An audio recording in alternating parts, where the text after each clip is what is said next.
Assalamualaikum warahmatullahi wabarakatuh. Halo semua, kami dari kelompok Deret Ukur akan mempresentasikan salah satu materi dari Matematika Ekonomi 1, yaitu tentang deret ukur. Sebelumnya, perkenalkan, nama saya Alvina Damayanti. Saya di sini sebagai ketua dari kelompok Deret Ukur. Assalamualaikum warahmatullahi wabarakatuh. Halo semuanya, perkenalkan, nama saya Erian Yuliana. Saya anggota Deret Ukur. Terima kasih. Assalamualaikum warahmatullahi wabarakatuh. Halo semua, perkenalkan nama saya Zalfa Zahira. Saya sebagai anggota Deret Ukur. Terima kasih.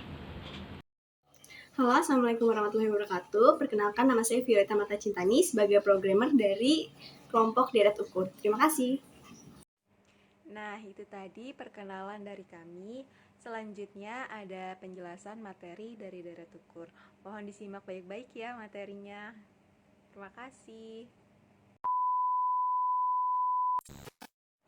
Baik, kali ini kita akan membahas tentang deret ukur.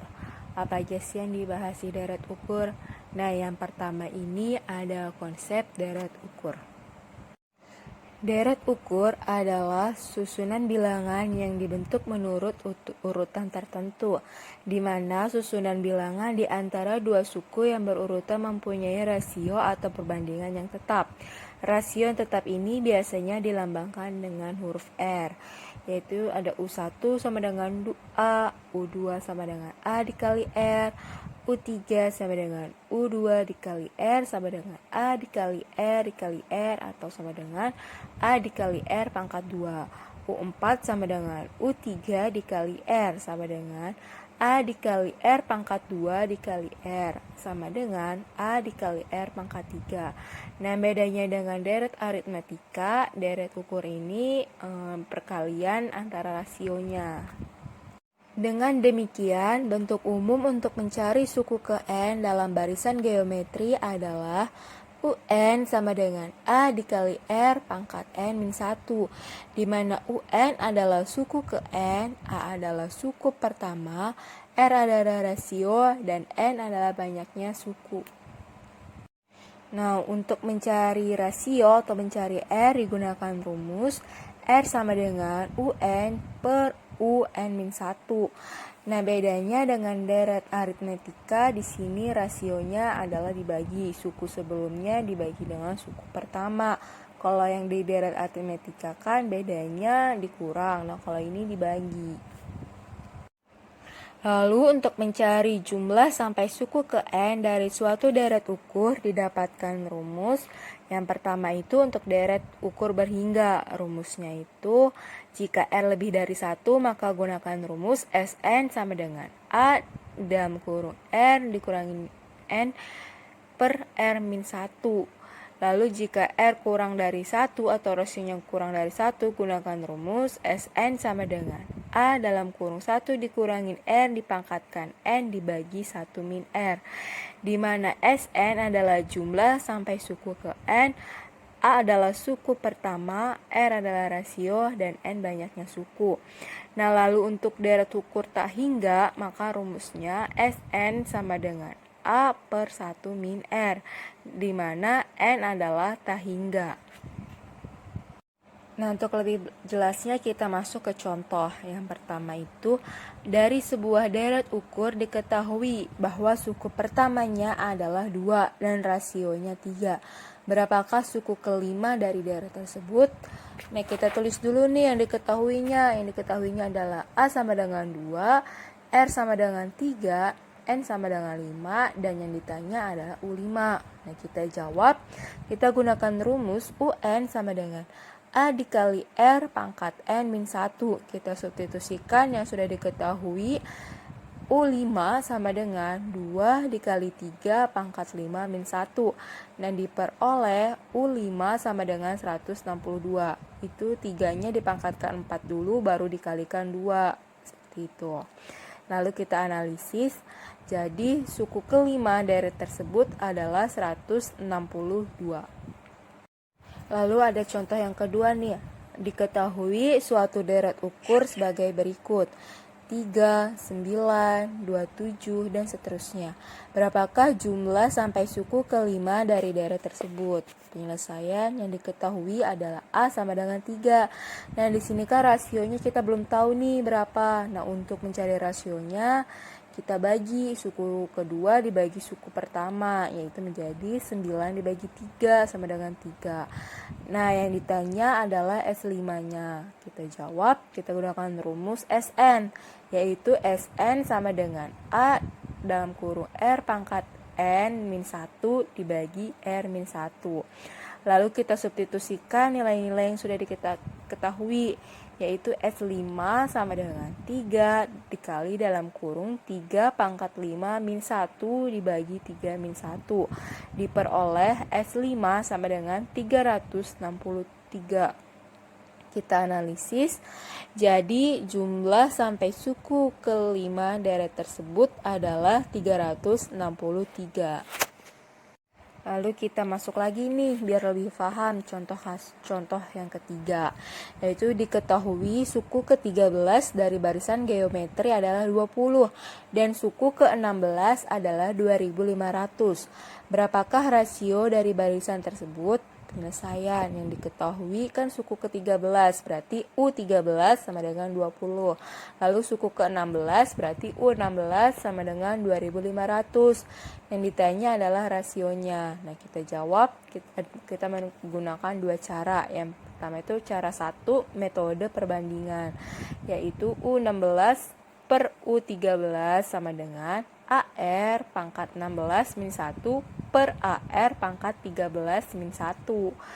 Lalu kita substitusikan U16-nya yaitu 2500 dan U13-nya 20. Jadi 2500 dibagi 20 sama dengan AR pangkat 15 per AR pangkat 12. Kenapa di situ AR? Karena kita tadi kan rumusnya A dikali R pangkat N min 1. Nah, N-nya kan U16, berarti N-nya 16. Nah, begitu juga dengan U13, N-nya berarti 13. Lalu 2500 dibagi 20, hasilnya 125. Nah, AR pangkat 15 dibagi AR pangkat 12, yaitu R pangkat 3. Pangkatnya kita kurangkan, karena A dibagi A sama dengan 1. Nah, lalu kita pindahkan ruas, R sama dengan, karena R pangkat 3 dipindahkan ruas, maka dia menjadi akar, yaitu R sama dengan akar 125 kubik, yaitu R sama dengan 5. Nah, yang cara yang kedua itu kita menggunakan rumusnya itu R akar dari UN2 dibagi UN1, N2 min N1. N2-nya adalah 16, N1-nya adalah 13. Lalu UN yang kedua atau U16-nya 2500 dan U13 atau UN1-nya adalah 20. Kita substitusikan tuh nilai-nilai tadi, diperoleh R sama dengan akar 3 dari 125, yaitu R sama dengan 5. Lalu kita analisis, rasio dari baris tersebut adalah 5. Kita sekarang masuk ke penerapan ekonomi pada materi deret ukur. Di sini ada 4 penerapan ekonominya, yaitu ada model bunga majemuk, model bunga sinambung, model present value, dan yang keempat, model pertumbuhan penduduk. Yang pertama, kita bahas model bunga majemuk. Model bunga majemuk merupakan deret ukur dalam kasus simpan pinjam dan kasus investasi. Dengan model ini, dapat dihitung nilai modal di masa yang akan datang ditambah dengan akumulasi penambahan bunga. Misalnya, besarnya pembelian kredit di masa akan datang berdasarkan tingkat bunganya. Mengukur nilai sekarang dari jumlah hasil investasi yang akan diterima di masa yang akan datang, dan sebagainya. Ini terdapat 2 rumus. Yang pertama itu ada jika pembayaran bunga dilakukan per tahun. Rumusnya itu Fn sama dengan P dikali 1 tambah I pangkat N. Lalu yang kedua, jika pembayaran bunga dilakukan per triwulan, per catur bulan, dan per semester. Rumusnya adalah Fn sama dengan P dikali 1 ditambah I per M pangkat M dikali N. Di mana Fn adalah nilai yang akan datang atau future, P adalah jumlah investasi sekarang atau awalnya atau present, lalu I adalah tingkat bunga per tahun atau interest, N adalah jumlah tahun, dan M adalah frekuensi pembayaran bunga dalam setahun. Oke, kita masuk ke contoh kasus 1. Risa meminjam uang di Bank CBA sebesar Rp5.235.000 untuk jangka waktu 3 tahun, dengan bunga 20% per tahun. Berapakah jumlah seluruh uang yang harus dikembalikan Risa pada saat pelunasan? Kemudian kita ke penyelesaian. Diketahui P-nya adalah Rp5.235.000, N-nya adalah 3 tahun, dan I-nya adalah 20%. Jika didesimalkan menjadi 0,2. Yang ditanya adalah F3. Kemudian kita jawab menggunakan rumus Fn sama dengan P dikali 1 tambah I pangkat N. Kemudian disubstitusikan angkanya menjadi Rp5.235.000 dikali 1 ditambah 0,2 pangkat 3. Maka F3 sama dengan Rp5.235.000 dikali 1,728. 1,728 ini dapat dari 1 tambah 0,2, kemudian dipangkatkan dengan 3 ya. Oke, kemudian dikali, maka hasilnya adalah Rp9.046.080. Analisisnya adalah, jadi jumlah seluruh uang yang harus dikembalikan Risa pada saat pelunasan adalah Rp9.046.080. Kemudian ada contoh kasus 2. Akbar pergi ke toko elektronik untuk membeli televisi merek Toshiba secara kredit selama 2 tahun seharga Rp20.350.000 dengan bunga sebesar 5% per tahun. Akbar melakukan pembayaran bunga per semester. Berapakah uang yang harus dibayarkan Akbar pada saat jatuh tempo? Di sini kata kuncinya adalah per semester. Kalau per semester itu berarti pembayaran dilakukan 6 bulan sekali atau disebut juga 1 tahun 2 kali pembayarannya, ya. Penyelesaiannya diketahui P-nya adalah Rp20.350.000, N-nya adalah 2, I-nya adalah 5%, kalau didesimalkan jadi 0,05, dan M adalah 12 dibagi 6. 12 dibagi 6 dapat dari mana? 12 itu jumlah bulan dalam 1 tahun.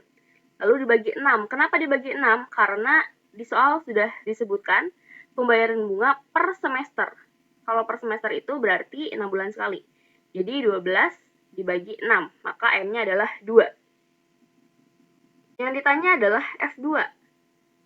Kemudian kita jawab menggunakan rumus Fn sama dengan P dikali 1 tambah I per M pangkat M kali N. Kemudian disubstitusikan angkanya menjadi Rp20.350.000 dikali 1 ditambah 0,05 per 2 pangkat 2 kali 3. F2 sama dengan Rp20.350.000 dikali 1,025 pangkat 6. Hasilnya adalah Rp23.599.691,5. Analisisnya, jadi jumlah seluruh uang yang harus dibayarkan Akbar jika bunga dihitung per semester adalah Rp23.599.691,5. Yang kedua adalah model bunga sinambung. Jika frekuensi pembayaran bunga yang diperhitungkan sangat sering atau terus-menerus, misalkan per detik, per jam, per hari, maka model deret ukur yang digunakan adalah metode deret ukur tahingga atau sinambung.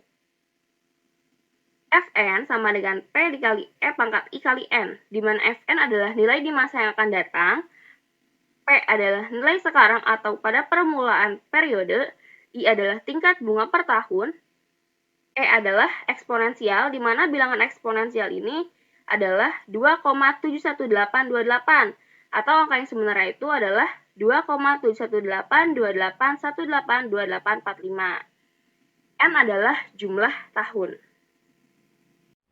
Contoh kasus 3. Yoga mempunyai tabungan deposito dari Bank HSBC dengan frekuensi pembayaran bunga per menit. Nilai tabungan Yoga di bank tersebut yaitu 5.530.000 pada saat pertama kali setoran. Berapakah jumlah uang Yoga 25 tahun kemudian jika tingkat suku bunga sebesar 3% per tahun? Penyelesaian. Diketahui P atau nilai sekarang sama dengan 5.530.000. N atau jumlah tahun sama dengan 25 tahun. I atau tingkat bunga sama dengan 3%, kita ubah menjadi 0,03. Yang ditanya F25 atau jumlah uang Yoga 25 tahun kemudian. Jawab, kita masukkan yang kita ketahui tadi ke dalam rumus Fn sama dengan P dikali E pangkat I kali N. Kita sudah tahu Fn-nya berapa, yaitu F25 sama dengan P 5.530.000 dikali E eksponensial 2,71828 pangkat I 0,03 dikali N 25. F25 sama dengan 11.707.000. Kemudian kita analisis. Jadi jumlah uang Yoga 25 tahun kemudian adalah Rp11.707.000. Materi selanjutnya yaitu materi model present value. Model present value. Present value atau nilai sekarang merupakan kebalikan dari compound value atau nilai majemuk. Adalah besarnya uang permulaan periode atas dasar tingkat tertentu dari jumlah yang baru akan kita terima beberapa waktu atau periode yang akan datang. Yang pertama, jika pembayaran bunga dilakukan per tahun, maka rumusnya P sama dengan Fn per dalam kurung 1 ditambah I pangkat N. Yang kedua, jika pembayaran bunga dilakukan per triwulan, per caturwulan, dan per semester, maka rumusnya P sama dengan Fn per dalam kurung 1 ditambah 1 per M pangkat M kali N. Untuk keterangannya, Fn sama dengan nilai yang akan datang, P sama dengan jumlah investasi sekarang atau awalnya, I sama dengan tingkat bunga per tahun, N sama dengan jumlah tahun, dan M sama dengan frekuensi pembayaran bunga dalam 1 tahun. Contoh kasus 4. Cici menginginkan agar uangnya menjadi 200.500.000 pada 3 tahun yang akan datang. Berapakah jumlah uang yang harus ditabung Cici saat ini seandainya diberikan bunga sebesar 5% per tahun? Penyelesaian. Diketahui F3 sama dengan 200.500.000. N atau jumlah tahun sama dengan 3 tahun, I atau tingkat bunga sama dengan 5%. Kita ubah menjadi 0,05. Yang ditanya P atau nilai sekarang. Kemudian kita jawab dengan memasukkan ke dalam rumus P sama dengan Fn per dalam kurung 1 ditambah I pangkat N. P-nya itu sama dengan Fn-nya 200.500.000 per 1 ditambah I 0,05 pangkat N 3. Jadi P sama dengan 200.500.000 per 1,05 pangkat 3. Jadi P-nya adalah 173.199.438. Kemudian kita analisis. Jadi jumlah uang yang harus ditabung Cici saat ini adalah Rp173.199.438. Contoh kasus 5. Ica membeli sebuah mobil merek BMW secara kredit selama 5 tahun dengan bunga sebesar 5% per tahun. Ica melakukan pembayaran bunga per caturwulan.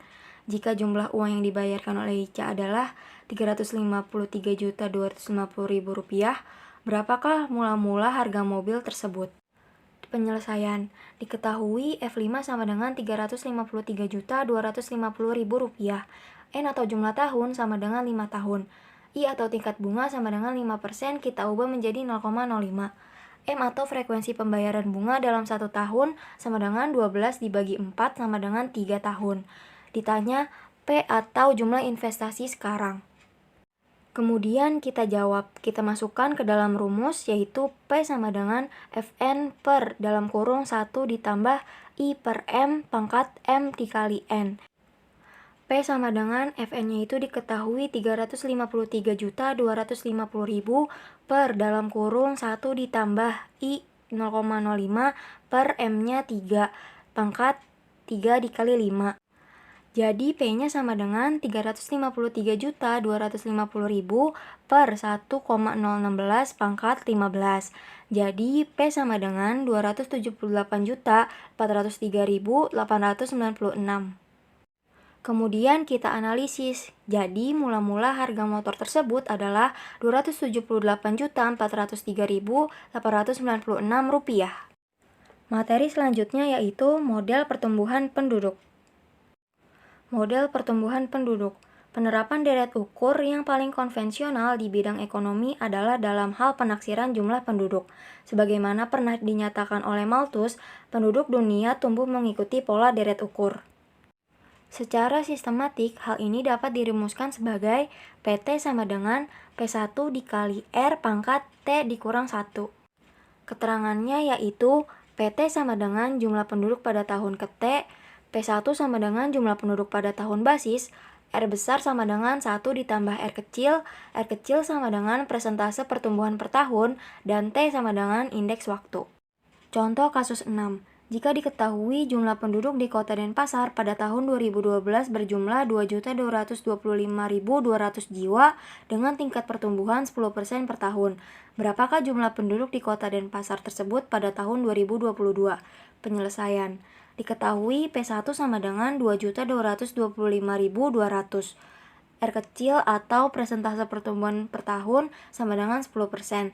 Kita ubah menjadi 0,1. R sama dengan 1 ditambah 0,1 sama dengan 1,1. T sama dengan 11, yaitu dari tahun 2012 sampai tahun 2022 yang dimulai dari tahun 2012. Kemudian ditanya P11 atau jumlah penduduk di Kota Denpasar pada tahun ke-11. Kemudian kita jawab dengan memasukkannya ke dalam rumus, yaitu PT sama dengan P1 dikali R pangkat T dikurang 1. P11 sama dengan PT-nya itu 5.225.200 dikali R-nya itu 1,1 pangkat T-nya 11 dikurang 1. Jadi P11 sama dengan 5.771.595.